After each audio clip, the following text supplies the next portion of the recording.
Hello and welcome to a new episode of Real PR with me, Fiona Scott. I hope you're having a great day, great week, great month, whatever it is that you're doing. I hope you will be entertained with my interview with the wonderful, the glorious Mike Rees. It's great to be back with less pressure. Okay. Right, explain to people why there's less pressure on you and I now than there was the last time we spoke. Okay, so the last time we spoke, I was standing for election as an independent candidate for the Police and Crime Commissioner of Wiltshire. So it was quite a busy period. And just share with everyone what the outcome was of that vote. It's the third time I've stood for election. And I came third, just behind Labour and the Conservative Party. And I've been with you on two of those journeys. Yeah. And it's an education, isn't it, Mike? It's a real eye-opener. The murky world of politics, and I never classed myself as a politician. I classed myself as someone who wasn't political. But it was an eye-opener to see what goes on and just how underhand things can be, how intrusive into your personal life things can be. And, when I look at the last result, as an independent candidate, you're always going to be up against it. From the outset, you haven't got money behind you like these parties have got. You haven't got an army of people behind you for your PR machine. So we don't have that functionality. But I've no doubt, the more I've thought about it since the last election, I've absolutely no doubt that if that was a standalone PCC election, I would have won it.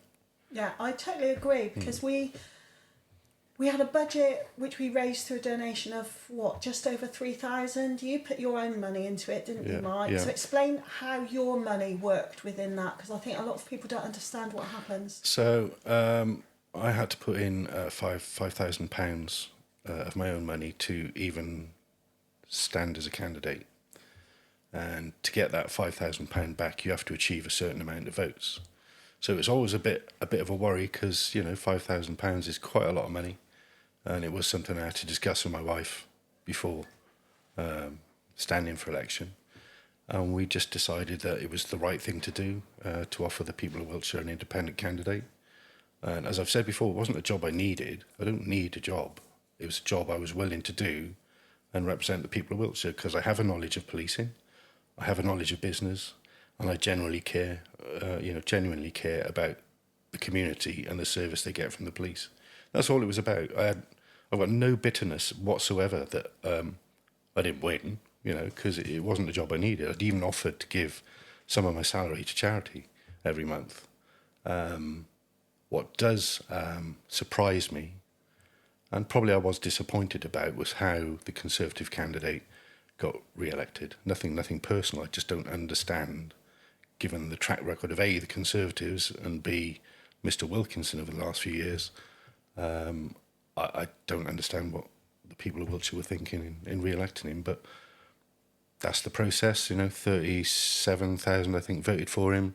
About 80,000 didn't vote for him, but he was first past the post, and because they changed the election process to first past the post and didn't include a second choice, that affected me as well.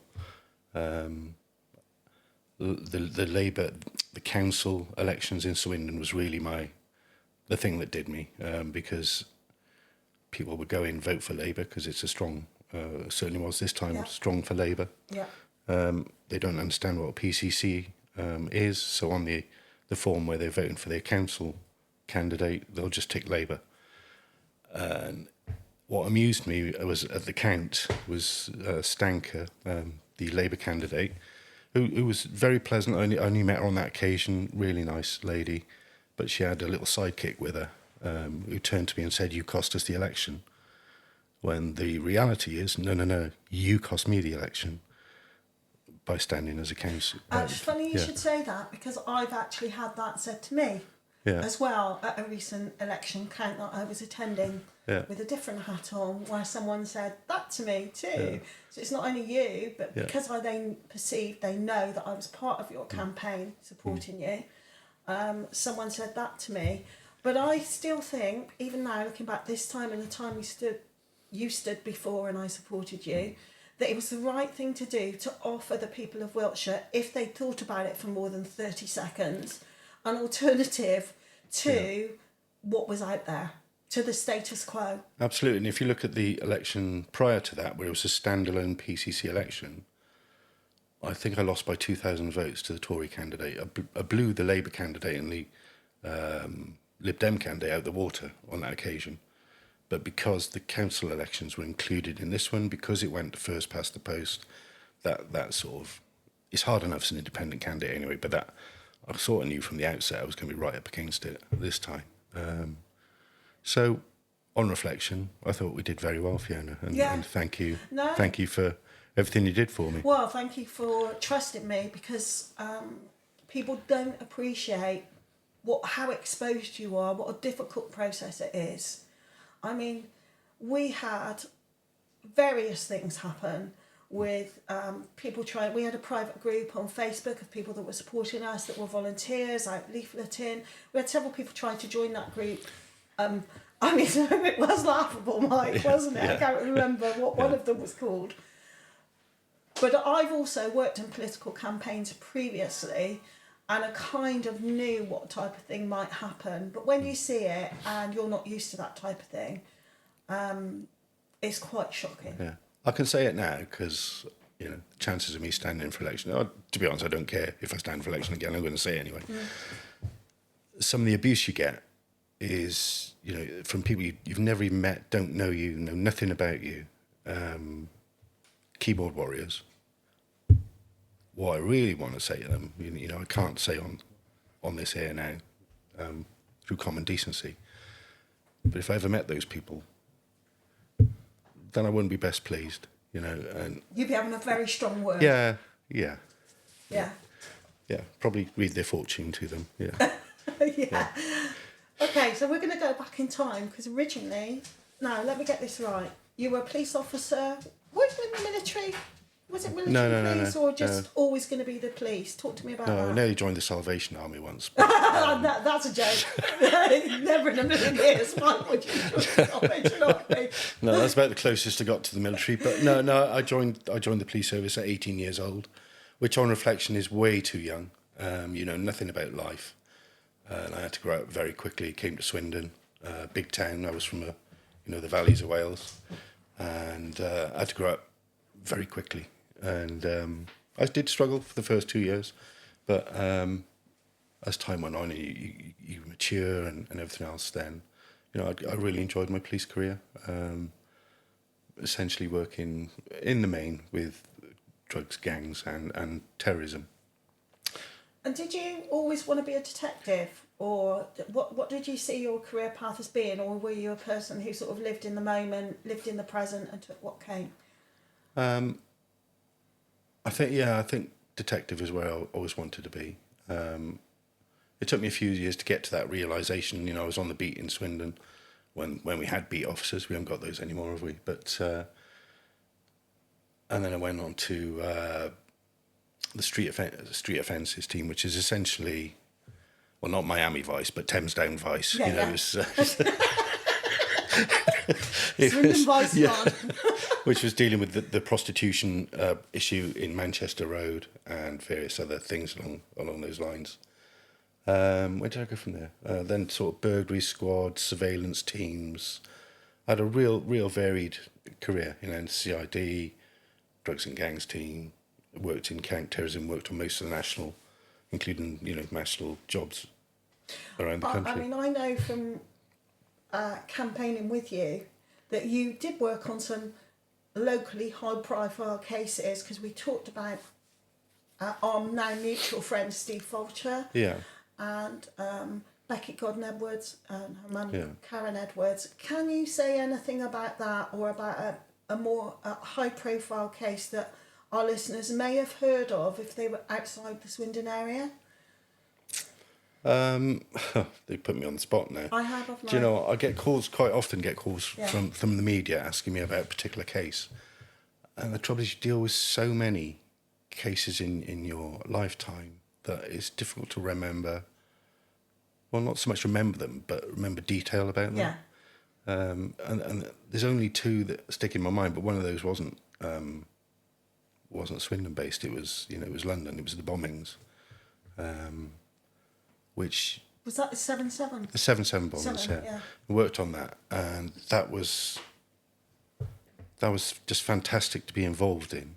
Obviously, a huge tragedy, but you actually felt like you were doing something really good for the victims, and there were some things happened on that job which I was privy to, which really still affect me now. And even talking about it now, I'm starting. So I'm going to switch on to something else. But yeah, certainly the Halliwell case and working with Steve Wiltshire. For me, the man's just a top man. Was harshly treated. I would agree. Though I wasn't involved with that case. I've known him through you, and anyone listening or watching this can see something of that story in ITV's series called A Confession, where Martin Freeman played the character of Steve Wiltshire. And there's also you've been involved in books or interviewed since, and Steve has, that suggested that Halliwell, who we can't libel because he's a killer and he's in prison on a whole life sentence, could be a serial killer. What's your thoughts around that? I've absolutely no doubt. I'm aware of information that probably hasn't been followed up properly as of yet. I've no doubt. I've no doubt there are other victims out there he's responsible for, and that again is a travesty that's never really been properly bottomed out and investigated. But that's down to politics and police leadership. I want to talk to you about that because generally I know that a lot of frontline officers in the police in Wiltshire have spoken to you, will still speak to you, and obviously there's no way we would name any of them whatsoever. What do you think are still the issues for our hard-working officers? Morale is a major issue. Resourcing is a major issue. But for me, leadership is a major issue. I know there's a new chief constable now, Catherine Roper. I think she was fairly pleased with the election result in that Phil Wilkinson got re-elected. I certainly observed the interaction between them afterwards, and they seemed to be on good terms. And also the force has recently been taken out of special measures, which is something we mentioned a lot in our campaign. And again, I'm aware of some detail around that, which I won't go into, that it was a very 50-50 decision as to whether that was going to be the case. And I don't think it's actually improved that much. It's going in the right direction, so you do have to give Catherine some time. But I was certainly contacted during the election process by officers who were genuinely fearful for the way things are and the way things are going, that someone within the service is going to get seriously hurt because of the lack of resources. And, I had several calls like that, particularly from the south of the county, the Salisbury area. And, there's still some major issues. You've got leaders there who I don't think are up to the job and, are just self-promotionalists, not really interested in staff. I think staff are being treated appallingly. And your most important asset is your staff. If you don't look after your staff, you won't get the best out of them. I've learnt that from business. I say I've learnt that from business. I learnt that within the police service of being a manager. I've taken it into my own business, and generally that's the kind of bloke I am anyway, is that I do care about people. But if you don't look after people, you won't get the best out of them. They won't go the extra mile for you. And the thing is, a lot of actually frontline officers in Salisbury going the extra mile is very relevant to them, isn't it? Because, is there a police station that they can actually, a proper hub? I think they're still talking about it 5 years after we were talking around it originally. I don't see any progression on that. I think the one site that's been suggested one of the sites was High Post, and I know there's a lot of resistance to that. There was another location within the city centre, but I don't think that one's being pursued. I may be out of touch with this because obviously I'm not kept in touch with it the last couple of months, but No, they've got to travel some distance to to even get a prisoner into custody. And I think that the party line from the leadership is there's not enough arrests to justify it, to justify having a custody suite down there. Well, what, so does that mean that there's very little crime around our only city? Well, I think you'll find that that's because people don't want to arrest anybody because they know they've got to travel an hour there and back. They're going to be at a different police station, another part of the county, for a long period of time. So, call me old-fashioned, but I think there's some sort of explanation as to why there hasn't been, the amount of arrests to necessitate a custody suite. There always used to be.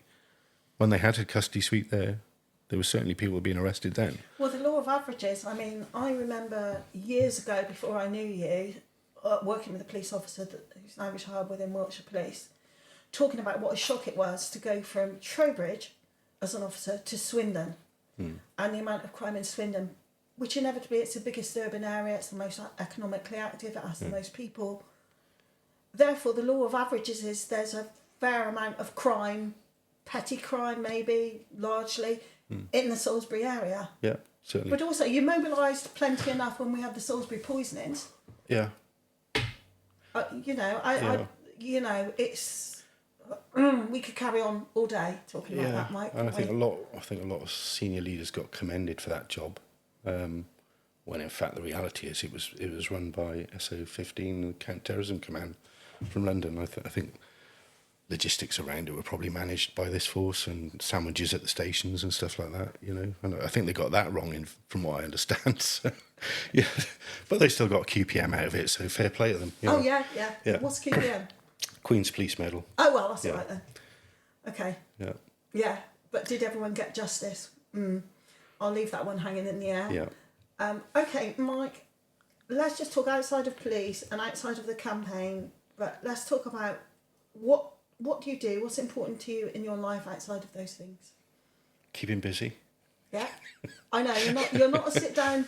You're not a pipe and slippers bloke, are you? No, I've always hated Sundays because it's like a quiet day. Nothing really happens.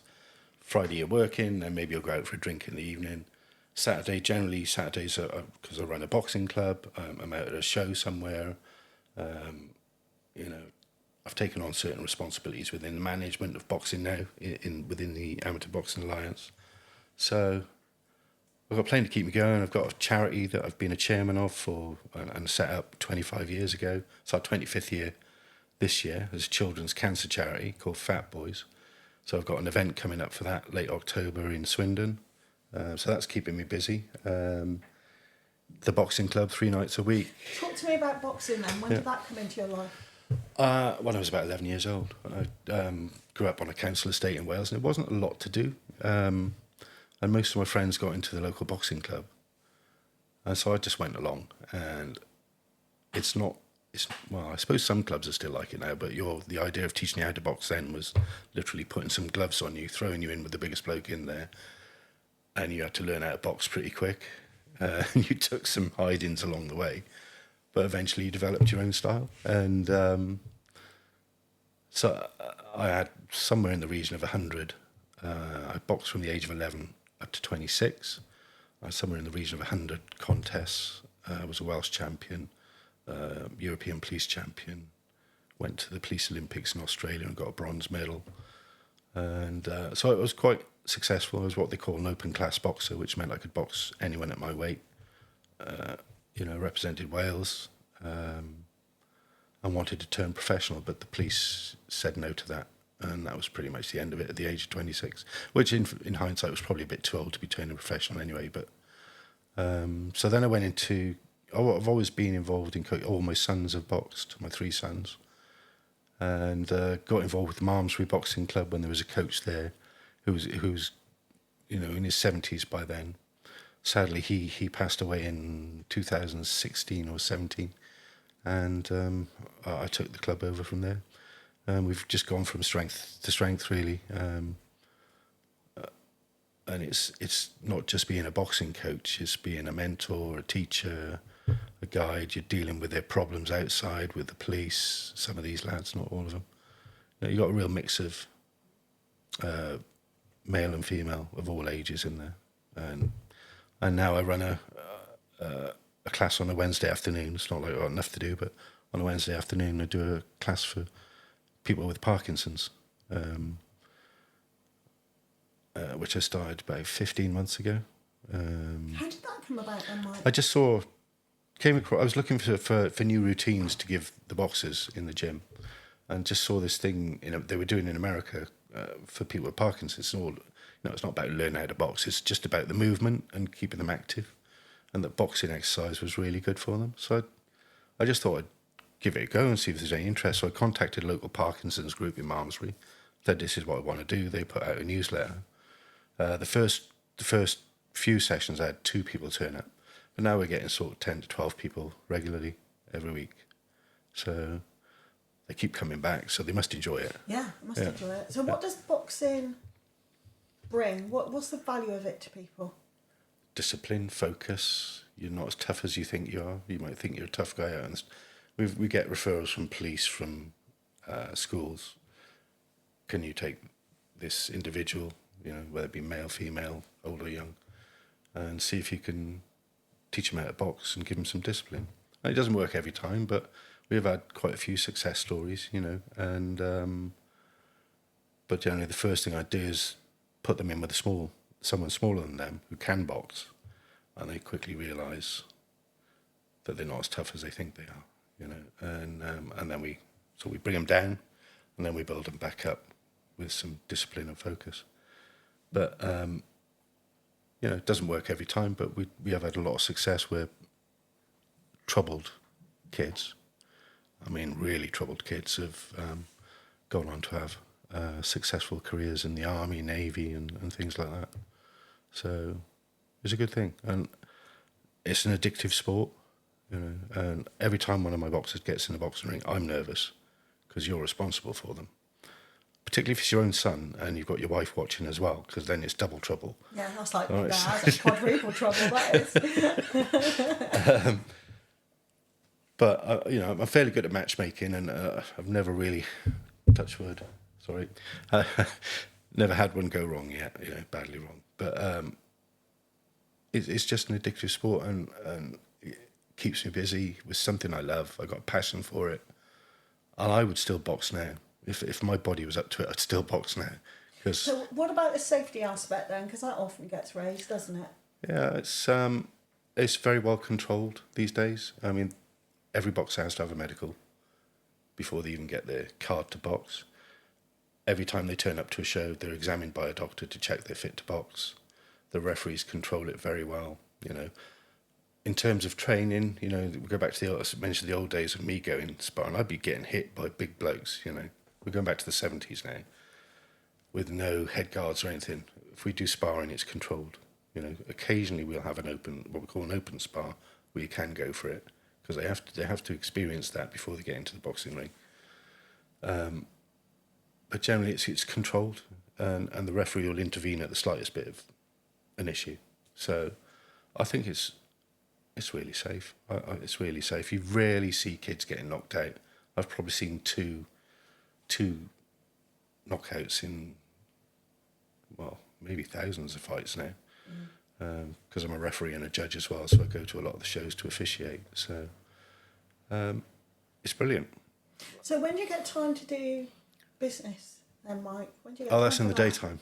Oh, okay, right. So we're That keeps me talking busy in about the all night. daytime. Okay, right. Share what you want to about what you do in the business arena.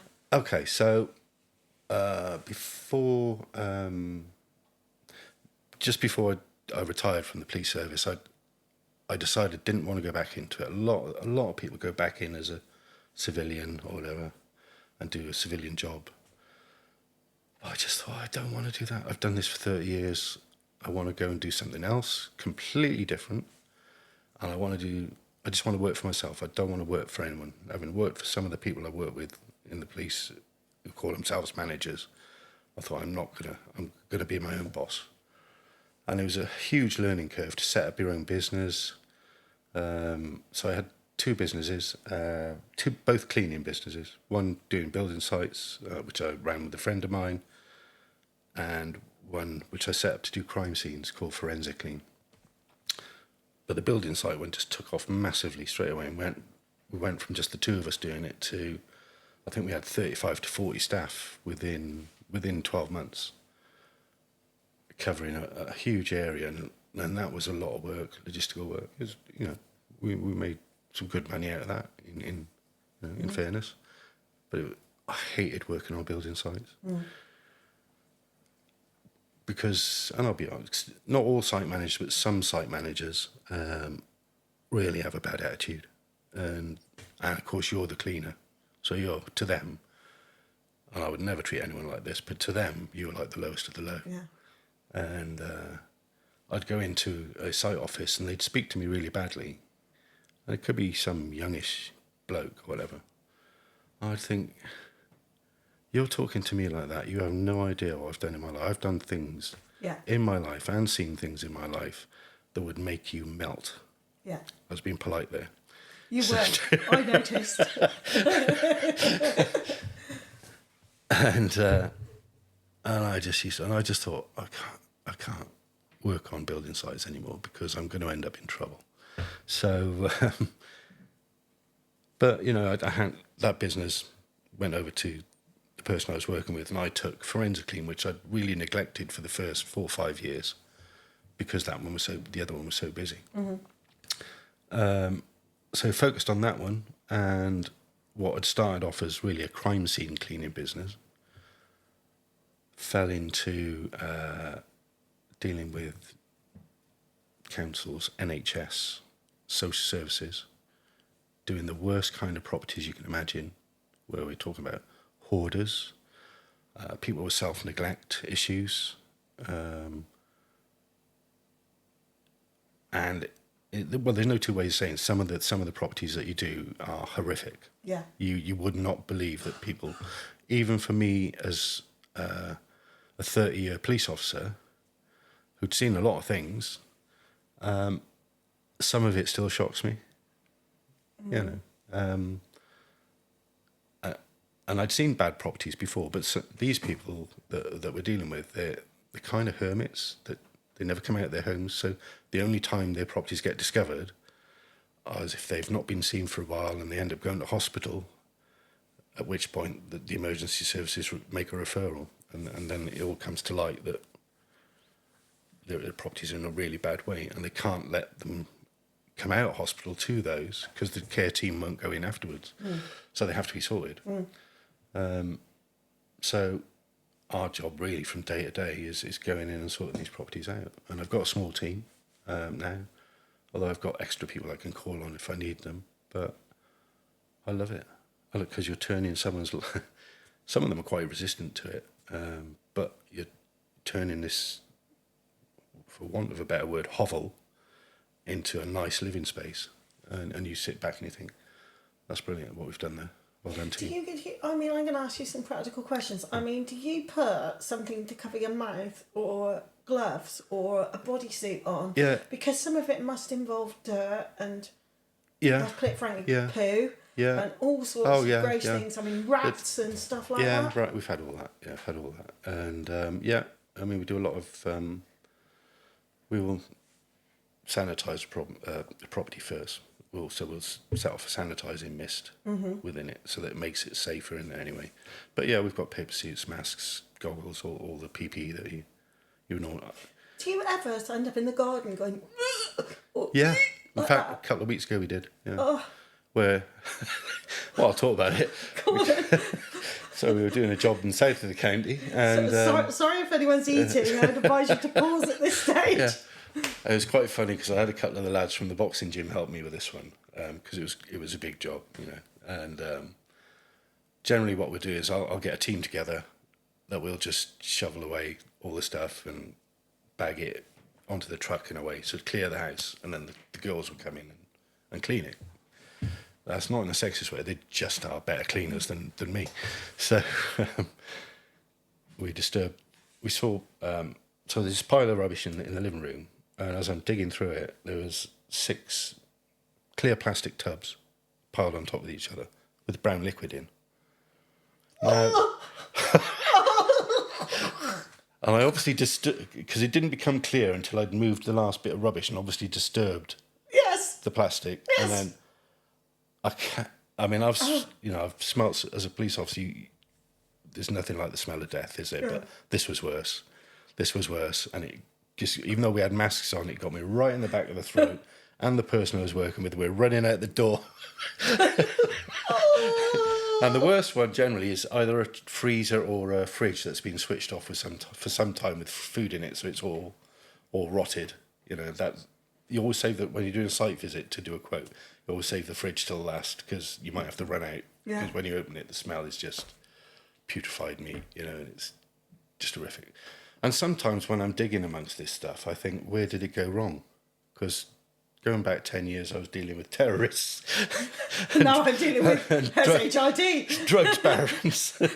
and now I'm digging this. But do you know what? We have a laugh. We laugh about it. What did you do with It's how you get through it. What did you do with them? And I turn to these boxes and say, well, boys, you know, the boss is here. Guess who's moving those tubs, you know? So but it's real good fun. I absolutely love it. You know, I'm never going to be a millionaire out of it, but I just love what we do and making these people's homes better. Honestly, Mike, it comes to mind when we were doing the campaign, we talked about shoveling, but you actually really do it and find it more enjoyable. No, I didn't say enjoyable. I said funny.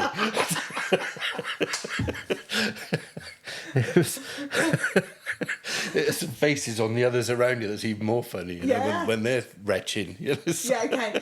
Just if you ever need any extra hands or anything like that for a job, count me out. That's all I'm saying. I am not made for that whatsoever. And I'm saying to the people with me, you know, on our letterheads, it does say I'm the director, doesn't it? So look, what does 2025 hold? Do you have grand plans for 2025? I've just, work-wise, the business is you know, it's taken about 4 or 5 years now, but the business is now starting to actually make some decent money. You know, it's never been about money for me. It's building a business that's got a good reputation, and we have got a really good reputation. That's down to the team I've got. You know, we're all excellent. We've all got our little issues, but I treat them well, and if you treat them well, they'll work for you. You know, and I've always believed that, and go the extra mile for you. So I want to keep building the business. I don't particularly want to expand the team anymore. I could do with another driver maybe, but other than that, I don't want the team to get too much bigger. But we're good. We're good at what we do, and that's the most important thing to me. And people in NHS are recommending us. People in councils are recommending us. Social services, all these other agencies, and so I can just keep developing that. I want to probably do it for another 2 years, and then perhaps think about retiring, but that just doesn't appeal to me at the minute. Use a different word, Mike. Let's think of a different word. What about refiring? No, maybe not. I mean, I could spend more time in the boxing gym, which was my original plan. But when you're doing a lot of pad work, which I did do it for a month. I stepped back from the business, let someone else run it, and I went into the boxing gym daily doing 1-to-1s. But what I hadn't thought about was the impact of me, nearly 60, of holding pads every day. And I worked out I was taking something like 6,000 punches a day on my hands, and soon your elbows start to hurt. And within a month, I was thinking, I can't do this. Not without seriously hurting myself. So that went out the window. But yeah, just develop the business, keep the boxing club going strong. I've just taken on some extra roles within the South. Not that I haven't got enough to do Southwest management team and the National Council. So I've got plenty to keep me busy. And the charity, of course, which 25 years old, so we've got to celebrate that this year. Oh, yeah, absolutely. How much do you think you've raised in 25 years? Over the years, it's got to be 600,000-700,000, I would have thought. I don't actually know, but it's got to be somewhere around there. Still waiting for that MB or OB, though. never had it yet. Well, maybe that's a goal then for 2025. Yeah. I see someone getting it for like skateboarding or playing football or something. I thought, how have you actually put yourself out at all, really? Because you're a millionaire. But never mind. Now, you never know. You never know what might be around the corner. There are companies that charge 30 to 40,000 to enter you into the system from an MBE or a CBE or an OBE. Did you know that? No, I wouldn't pay for it. Oh, God, no. Yeah. I would strongly advise you not to. Mike, it's just a delight to talk to you. I will be asking you to come back because you're always good for my numbers, frankly, when it comes well, to we'll see after this one, sure. yeah, it might plummet now.